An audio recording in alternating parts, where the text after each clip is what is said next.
pages de l'actualité de ce lundi, en commençant par l'ouverture de la 12e réunion annuelle du partenariat de Ouagadougou. Ce rendez-vous qui se tient à Abidjan réunit 9 pays africains autour des défis de la santé reproductive et méthodes de planification familiale.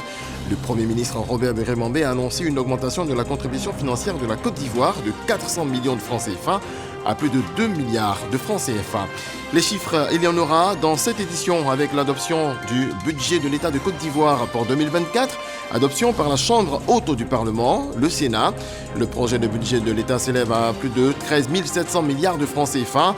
Le projet fiscal, annexe fiscale 2024 a également obtenu le quitus des sénateurs en commission.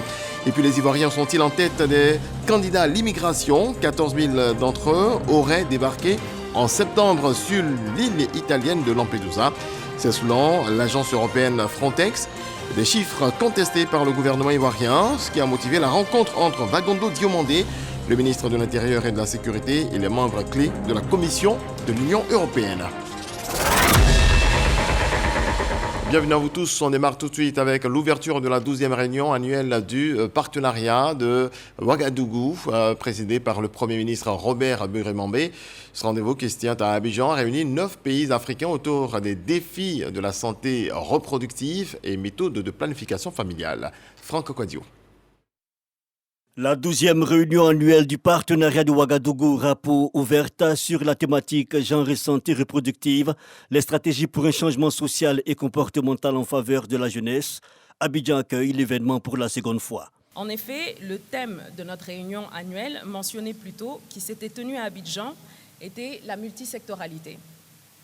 Nous voici 7 ans plus tard, avec un bon nombre de ministres, dont ceux de la santé, de la famille, de l'éducation, du plan, de la jeunesse. Pour nous, au partenariat de Ouagadougou, la planification familiale est un facteur de développement, de capital humain, et également un facteur du développement économique et social. Et dans la capitale économique ivoirienne, il s'agit de mobiliser les énergies. La jeunesse est en première ligne. Cette réunion est une opportunité inestimable pour discuter une fois de plus de la planification familiale, accentuant ainsi la réflexion conjointe entre les 9 pays membres du partenariat de Ouagadougou qui se sont fixés pour objectif principal d'avoir près de 13 millions d'utilisatrices de méthodes modernes d'ici 2030.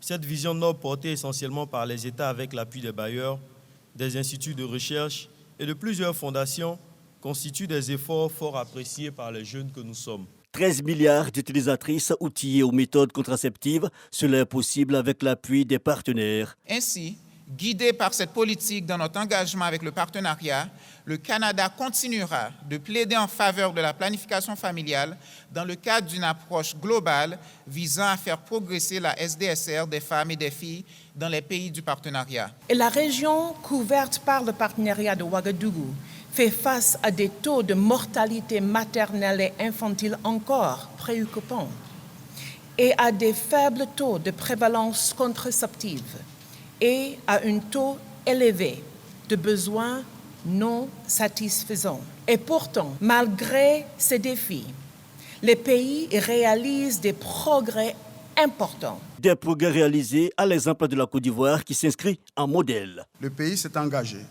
lors du sommet de Londres en 2012, à améliorer l'accès et l'utilisation de la contraception moderne. Pour ce faire, notre pays a élaboré son plan national budgétisé de la planification familiale sur la période 2021-2025 avec l'appui du partenariat de Ouagadougou et d'autres partenaires techniques et financiers. Ce plan prévoit d'atteindre une prévalence contraceptive moderne de 32,5% d'ici à 2025, suivant des axes majeurs. Il s'agit notamment de sensibiliser les communautés pour accroître la demande en adaptant les messages à chaque public. L'objectif poursuivi est de parvenir à une intégration des services à toutes les portes d'entrée, consultation prénatale, consultation postnatale, à travers ces actions. La Côte d'Ivoire compte augmenter sa prévalence contraceptive. Et comment la recette est donnée par le chef du gouvernement ivoirien. En ce qui concerne la Côte d'Ivoire, je voudrais confirmer nos engagements inscrits dans le Family Planning 2030 pour la production de la planification familiale, pour la capture du dividende démographique et la prévention des décès maternels, néonatals et infantiles évitables. il s'agit de mettre en place des mesures pour faciliter 4 choses. L'accès aux femmes à la gratuité de la planification familiale sur toute l'étendue du territoire, notamment pour les adolescents et jeunes. L'augmentation de la contribution financière du gouvernement de 400 millions de francs CFA à 2 500 millions de francs CFA. La troisième, la disponibilité des produits contraceptifs. La quatrième, l'institution de semaines nationales d'intensification de la planification familiale. Des engagements qui traduisent les efforts du gouvernement ivoirien en faveur du partenariat de Ouagadougou, qui s'exprime aussi par un appui à l'agenda régional sur les questions de la reproduction. Panels et différentes rencontres meubleront les assises d'Abidjan qui, rappelons-le, prennent fin le 13 décembre prochain. Agenda chargé ce lundi pour le Premier ministre. Robert Begré-Mambé a rencontré au siège de l'église Ariste à Vridi le leader mondial de l'organisation, le patriarche Nangui Faustin. La réussite de la Coupe d'Afrique des Nations au centre des échanges. Franck Kouadio. Le Premier ministre Robert Begré-Mambé poursuit son inlassable campagne pour la mobilisation des hommes de foi autour du projet Cannes 2023. Au siège de l'église du Christ Mission Ariste à Vridi, le chef du gouvernement rencontre le patriarche Faustin Adjeko Nangui, président mondial. Prière introductive et civilité, la mission est la même que celle assignée par le Premier ministre Robert Begré-Mambé le jeudi dernier aux leaders de diverses confessions religieuses. Ici aussi, une prière œcuménique et des intentions de prière pour la réussite de cette vaste organisation qui a pour finalité rehausser l'image de la Côte d'Ivoire, un projet auquel adhère le leader mondial de l'église Aris. Nous le rassurons, ainsi que son Excellence le Président de la République, que ces intentions de prière, nous en faisons siennes, comme si c'était nous-mêmes. Parce qu'il s'agit de la Côte d'Ivoire. Ce n'est pas une question personnelle, individuelle, il s'agit de la Côte d'Ivoire. Et tout ce que nous pouvons faire, selon la capacité de chacun d'entre nous, selon son inspiration, c'est ce que nous devons faire. Et nous, en tant que religieux, nous ne pouvons qu'intercéder. Intercéder pour la paix, mais aussi pour la cohésion sociale, sans oublier le gouvernement conduit par le Premier ministre et son mandant, le président de la République Alassane Ouattara. L'église Aris, rappelons-le, est une communauté de foi fondée par le prophète William Wadé Aris en 1931. Plus de 200 parlementaires issus de 41 pays membres de l'Union parlementaire africaine sont à Abidjan. Les assises de la 80e session du comité exécutif de l'UPA ont démarré ce lundi. Des sujets à l'ordre du jour, notamment la question de l'intégration économique en Afrique et les défis sécuritaires. Konaté Moussa revient de l'Assemblée nationale. Initialement prévue à Niamey au Niger, la 80e session du comité exécutif de l'UPA, Union parlementaire africaine, se tient à Abidjan. Plus de 200 parlementaires venus de 41 pays sont réunis à l'hémicycle ivoirien. Divers sujets sont à l'ordre du jour de cette rencontre des parlementaires africains, notamment la question de l'intégration économique du continent, la situation politique dans certains États. Le président de l'Assemblée nationale, Adama Bictogo, appelle au retour de la stabilité dans les pays en crise. Il ne peut y avoir de développement sans stabilité politique. C'est pourquoi il nous faut restaurer la paix et la stabilité au sein de nos États et renforcer l'État de droit. J'en appelle donc à un retour à la normalité dans tous nos États frères affectés par des changements anticonstitutionnels de gouvernement. Cette 80e session du comité exécutif de l'UPA se tient en prélude à la 45e conférence de l'Organisation parlementaire africaine, prévue le 14 décembre prochain à Abidjan. On en vient à l'adoption du budget de l'État de Côte d'Ivoire pour 2024, adoption par la Chambre haute du Parlement, le Sénat. Le projet de budget de l'État ivoirien s'élève à plus de 13 700 milliards de francs CFA. Kader Sogodogo, précision. Durant 4 jours, les membres du gouvernement se sont succédés devant la Commission des affaires économiques et financières du Sénat. Après ces exercices, place à présent au projet de loi portant budget de l'État de Côte d'Ivoire au titre de l'année 2024. Il s'élève à 13 720 milliards 704 681 985 francs CFA. Il est soumis par le ministre des Finances et du Budget, Adama Coulibaly, en sa qualité d'émissaire du président de la République. Un budget global qui prend en compte les besoins cruciaux des populations. Vous savez que le président de la République tient à ce que les populations puissent bénéficier des programmes sociaux, que ceux de nos compatriotes qui sont en fait dans des conditions un peu plus difficiles puissent bénéficier de soutien. C'est pour cela que vous avez vu que des ministères comme la santé, l'éducation, le ministère de la solidarité, le ministère de la femme et de la famille, tous ces ministères ont eu des dotations qui leur permettront de mener des actions au bénéfice des populations. Un autre projet de loi présenté, l'annexe fiscale 2024, il se veut un moyen efficace pour maintenir le rythme de la croissance économique avec un taux prévisionnel de 7% en 2024. L'inflation devrait baisser à 2,6% contre 3,7% en 2023. Mobilisation des ressources, soutien aux entreprises, civisme fiscal, renforcement de la fiscalité environnementale en sont les maîtres mots. L'annexe fiscale vise à donner à l'État les moyens de pouvoir lever des ressources pour financer les priorités de développement. Notre pression fiscale aujourd'hui n'est pas à hauteur. Il s'agit pour nous de faire en sorte que nous puissions lever plus de ressources en faisant en sorte d'élargir l'assiette fiscale. Parce qu'il ne faudra pas que l'effort fiscal repose sur seulement un nombre limité de contribuables. Il faut que nous élargissions l'assiette fiscale de manière à ce que nous puissions lever les ressources nécessaires qui soient en conformité avec la dynamique de l'économie ivoirienne. La Commission des affaires économiques et financières du Sénat dit oui à l'unanimité au budget de l'État pour l'année 2024 et à l'annexe fiscale. Dans la commune d'Abobo, on pense à emploi pour la jeunesse. Une plateforme dénommée Le Rendez-vous de l'Emploi a ouvert ses portes grâce à la maire Kandia Camara. Rendons-nous donc à la place Ahmed Bakayoko pour la visite des stands Christ Diomandé et Jean-Marc Adjadji. Mairie d'Abobo, place Ahmed Bakayoko. Ici, plusieurs stands d'entreprises sont visités par le maire de la commune. Donc ici sur le stand du conseil EVA Palmier à Huile à l'occasion du rendez-vous de l'emploi. Nous sommes venus pour présenter les opportunités d'emploi qui existent au sein des filières EVA et Palmier à Huile. Nous sommes à la première édition du rendez-vous de l'emploi dans la commune d'Abobo.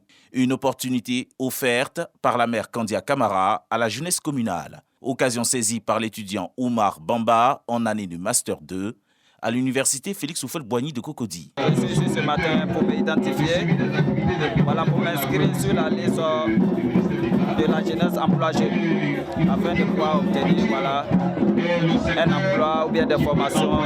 Comme Oumar, elles sont nombreuses, ces personnes en quête d'emploi. C'est le cas de Pélagie qui visite le stand conseil du coton et Anacarde avant de porter son choix sur celle de la Direction générale de l'emploi. Je suis venue pour me renseigner, voir comment ça se passe et si je peux m'inscrire et puis voir l'évolution après. Pour le partenaire, ce rendez-vous de l'emploi donne de l'espoir aux jeunes. Donc, lorsque vous voyez un homme ou une dame qui porte des engagements de fidélité et de loyauté, vous apportez humblement votre compétence, votre expertise, parce que vous partagez la même vision. Et quelle est cette vision que nous partageons ensemble? C'est d'être au service, elle, en tant que Madame la maire plutôt, en tant que au service de la population, et moi, c'est de contribuer humblement au rayonnement de mon pays à l'international, comme je peux le faire ici humblement en Côte d'Ivoire, en co-organisant ensemble, Madame le maire et moi-même, le rendez-vous de l'emploi. Cette première édition autour du thème « Informer le public sur les mécanismes et opportunités d'emploi en Côte d'Ivoire » illustre la volonté du gouvernement ivoirien de faciliter l'insertion professionnelle des jeunes en Côte d'Ivoire. Pour nous, la question de l'employabilité des jeunes est plus qu'une priorité. À Bobo, c'est 80% de jeunes. Et donc, cette jeunesse a des préoccupations, notamment les questions d'emploi. Donc, nous avons voulu donner l'opportunité aux jeunes d'Abobo de rencontrer le secteur de l'emploi. Des milliers de jeunes de la commune d'Abobo et du district d'Abidjan sont attendus à cette première édition du rendez-vous de l'emploi. Plus de 14 000 Ivoiriens auraient débarqué en septembre dernier sur l'île italienne de Lampedusa. C'est selon l'agence européenne Frontex, des chiffres contestés par le gouvernement ivoirien, ce qui a motivé la rencontre entre Vagando Diomandé, le ministre de l'Intérieur et de la Sécurité, et les membres clés de la Commission de l'Union européenne. Le point de Jean-Marc Djadji. Le ministre de l'Intérieur et de la Sécurité, Vagando Diomandé, en séance de travail à Bruxelles sur invitation de la Commission de l'Union européenne. Il présente les acquis et dresse le bilan de la Côte d'Ivoire en termes de lutte contre l'immigration clandestine. C'était très bien que le ministre vienne. Il est venu, il a été écouté, il a eu des rencontres de très haut niveau avec des experts européens impliqués donc dans la gestion donc de la migration irrégulière notamment. Et donc les plaidoyers du ministre ont été entendus et les programmes ont été bien présentés.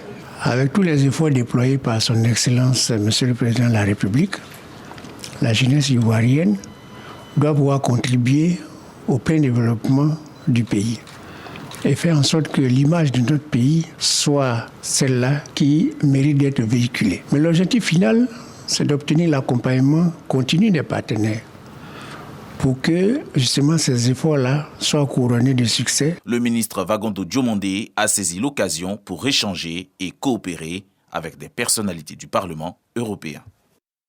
Bref, en image, les députés français ont adopté ce lundi 11 décembre une motion de rejet préalable au projet de loi immigration avec les voix de la gauche, de la droite et de l'extrême droite, infligeant une très lourde défaite politique au gouvernement.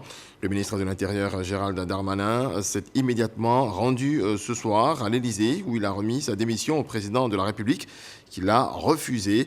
C'est un échec, bien évidemment, parce que je veux donner des moyens aux policiers, aux gendarmes, aux préfets, aux magistrats pour lutter contre l'immigration irrégulière, a affirmé Gérald Darmanin sur TF1. Renforcement de la coopération entre l'État ivoirien et les ONG internationales. Une rencontre s'est tenue ce lundi. C'est un atelier de réflexion dans la commune de Cocody à l'initiative du ministère des Affaires étrangères. On voit cela avec Carmel Dia. Quelle approche de coopération pour un renforcement de la contribution des ONG internationales au développement de la Côte d'Ivoire? Le thème retenu pour cette deuxième édition de l'atelier de réflexion initié par le ministère des Affaires étrangères, de l'intégration africaine et des Ivoiriens de l'extérieur. Durant ces travaux, plusieurs points abordés, entre autres le cadre de concertation permanent entre l'État et les organisations concernées, la présentation des projets en attente de réalisation au profit des populations et l'examen du projet de plan d'action 2024. Nous avons pris l'engagement de faire en sorte que nous puissions renforcer notre coopération, la coopération entre l'État et les ONG pour permettre d'aller plus loin. Le taux net de scolarisation au primaire était à 92% en 2020. L'accès à l'eau potable était estimé à 90%. Nous travaillons aux côtés des différents ministères techniques pour accompagner les ambitions du gouvernement et apporter notre contribution au changement social attendu dans le pays. Le représentant du ministre des Affaires étrangères s'est félicité de la réussite de l'activité. Le ministère des Affaires étrangères entend capitaliser cet appui important pour notre pays en vue d'une meilleure couverture spatiale des interventions des ONG internationales.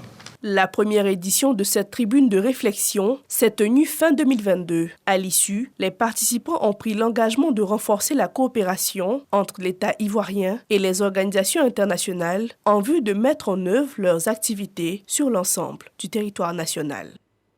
Bientôt les fêtes de fin d'année, des fêtes qui vont déboucher sur la fête de football africain, la CAN. Dans ces organisations, l'aspect sécuritaire est très important. D'ailleurs, la police nationale en a conscience. Walter Amadou Ouattara nous apprend que le préfet de police d'Abidjan a entamé ce lundi une tournée de mobilisation. Regardons. Après le bilan jugé satisfaisant de l'opération Vacances sécurisées 8 sur la période du 27 juillet au 2 novembre 2023, avec des résultats suivants: 13 445 personnes raflées de nuit, 137 personnes interpellées dans les fumoirs, 278 fumoirs détruits, 156 véhicules à vitres teintées, 97 plaques banalisées, 18 936 contraventions délivrées, 47 tricycles saisis. Le préfet de police d'Abidjan est sur le terrain pour féliciter et encourager ses collaborateurs ainsi que les agents à la tâche au quotidien. Par la même occasion, Siaka Dosso présente les enjeux sécuritaires à venir. Il s'agit de mobiliser les forces de police de nos zones de compétences, c'est-à-dire l'Abidjan, le district d'Abidjan et le Grand Abidjan, pour les échéances que nous allons vivre dans les mois à venir. Première échéance, ce sont les fêtes de fin d'année, et qui sera suivie de la sécurisation de la Coupe d'Afrique des Nations. D'abord les féliciter pour avoir sécurisé tous les match tests qui sont très bien déroulés et aussi les remobiliser pour les échéances futures. Autre information majeure, pas de congé ni de permission jusqu'au mois de mars 2024 pour les fonctionnaires de police en Côte d'Ivoire. C'est l'ensemble des policiers avec eux que nous pourrons sécuriser ces deux événements majeurs pour la République de Côte d'Ivoire. Et nous sommes payés pour cela, pour qu'au moment où la population a besoin de sa police, qu'elle soit là, qu'elle réponde présente. Le marché de médicaments prohibés, récemment démantelé à Djamé-Rossi, ensuite des commerces anarchiques dans la commune de Yopougon, sont des sites visités. Cette partie de Roxy, qui était le sanctuaire, le QIG de la vente des médicaments prohibés, de la vente des drogues, des comprimés, contrairement à ce que nos populations croyaient que c'était une opération, une mission sporadique. Aujourd'hui, vous venez de constater avec moi que c'est définitif. Cette tournée va s'étendre jusqu'au 15 décembre prochain. À cette date, tous les véhicules non à jour de leurs documents administratifs seront mis en fourrière, annonce le préfet de police d'Abidjan. Autre volet de l'actualité, les lauréats de la deuxième édition du prix d'excellence Akaolé du concours national d'internat en médecine et en pharmacie ont été célébrés ce 7 décembre. Ils sont au nombre de 6. Khalil Diomandé. Elle constitue la crème des crèmes des admis du concours national d'internat en médecine et en pharmacie. Parfait Bognon et Mariam Ouattara se sont distingués parmi 110 étudiants pour décrocher le prix d'excellence Akaolé, respectivement dans la catégorie médecine et pharmacie. Avec elle, les deuxième et troisième lauréats, ils reçoivent tous des récompenses en numéraire et des ordinateurs portables. Nous sommes réellement honorés de recevoir ces prix qui nous confortent dans la voie que nous avons choisie et nous donnent encore plus de courage pour le chemin qui reste à parcourir. Instauré en 2020, le concours national d'internat en médecine et en pharmacie vise à sélectionner et à former des étudiants inscrits dans les sciences médicales afin de renforcer qualitativement le personnel du système hospitalier. Je voudrais donc vous inviter à poursuivre dans cette lancée car l'excellence n'est jamais un acquis définitif. C'est lorsque vous pensez que vous êtes au sommet qu'il faut faire encore plus d'efforts. Vous devez donc être au travail, et cela tous les jours. Je voudrais, avec insistance, vous inviter donc à prendre soin de la vie. Ayez cela toujours à l'esprit. Prenez soin de la vie. La vie n'a pas de prix, parce qu'aucun prix ne vaut la vie et elle est au-dessus de tous les prix. Votre responsabilité, cher Léa, est grande. Qu'aucune vie ne soit perdue de votre fête, surtout au motif que vous n'avez pas les moyens de l'exercice de votre travail. Le concours 2023 d'internat en médecine enregistre 90 admis sur 213 candidats. En pharmacie, l'on compte 20 admis sur 22 prétendants. La formation va durer 4 ans. Parlons politique à présent. À Korogo, les responsables du RHDP sont formés sur les statuts et règlements intérieurs du parti. Un atelier en vue d'éviter des cas d'indiscipline et mieux préparer les futures échéances électorales. C'était sous l'impulsion du ministre de la Communication. Ami Sissoko nous en parle. Le RHDP, un parti organisé et discipliné pour relever les défis de 2025. Cette ambition affichée par le parti au pouvoir passe par la formation des structures de base selon ses responsables. Plus on est formé, plus on a guéri et sur le terrain, on peut quand même sensibiliser nos militants. Nous encourageons ce genre de formation parce que ça va permettre à beaucoup de personnes, à beaucoup de militants de comprendre le parti et de savoir entretenir la vie du parti. Après échange et recommandations, les formateurs ont exhorté chaque responsable à s'approprier les textes du parti et faire en sorte que chaque militant de sa structure s'en imprègne. Tout parti politique a des tests et les militants se doivent d'observer ces tests pour éviter le cafouillage et renforcer la cohésion au sein des partis. N'oublions pas que nous avons un point de mire 2025 où naturellement le RHDP voudra bien être réélu encore une fois. Cette formation est une initiative du ministre de la Communication Amadou Koulibaly, également secrétaire départemental. Elle s'inscrit dans le cadre de l'animation des structures du RHDP. Il a été également question au cours de cet atelier de restituer le séminaire post-électoral du 17 au 19 novembre dernier à Abidjan. Cet atelier de formation sur les textes du parti pour que justement les militants soient de bons militants, des militants disciplinés, respectueux donc des statuts et règlements intérieurs du parti. Le ministre Amadou Koulibaly a incité les responsables politiques à être au contact permanent des militants et à transmettre leurs préoccupations au parti en vue de la bonne marche du RHDP. La ville d'Abosso, en fête du 1er au 10 décembre dernier, la 6e édition du festival Sud Komoé à Agnetière a battu son plein.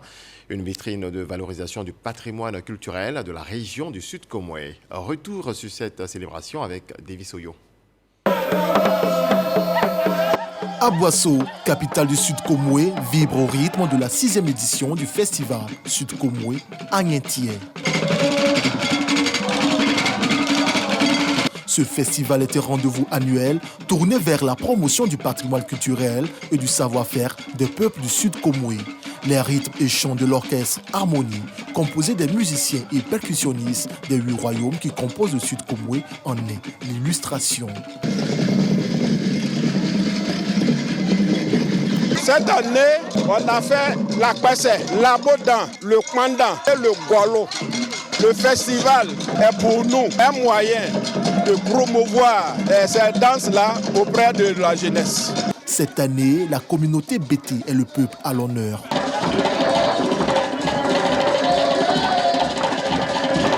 Nous avons présenté les agrobis. Hier, on a présenté une autre danse, les Ekeliba. Voilà, c'était une très belle danse. Ce que ces danses se produisent généralement lors des réjouissances et pendant les funérailles. Entouré des têtes couronnées, des chefs traditionnels et des cadres de la région, Eugène Akaouele, président du comité de pilotage du festival, décline sa vision. Notre mission à travers ce festival est de faire de la culture un facteur essentiel du développement de notre région. Aux côtés des organisateurs, des présidents d'institutions. Chaque année, ça se bonifie. Donc je crois que nous devons encourager cela. Si un peu partout, chacun le faisait comme ça, les cultures ivoiriennes seront mieux connues. Autre temps fort, la distinction des 112 enseignants-chercheurs et chercheurs du rang A de la région. Objectif, faire d'eux une source d'inspiration pour les plus jeunes. Démarré le 1er décembre, le festival Sud Komoé à Agnetière a pris fin ce 10 décembre par un concert géant de l'artiste Roséline Layo.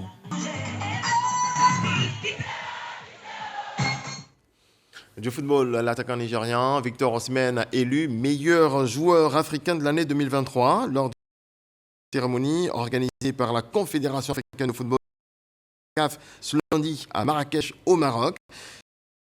C'est un rêve qui devient réalité pour moi. Je tiens à remercier tous ceux qui m'ont accompagné tout au long de mon parcours pour réaliser mes rêves et atteindre mes objectifs, a déclaré le joueur de 24 ans en recevant ce prix.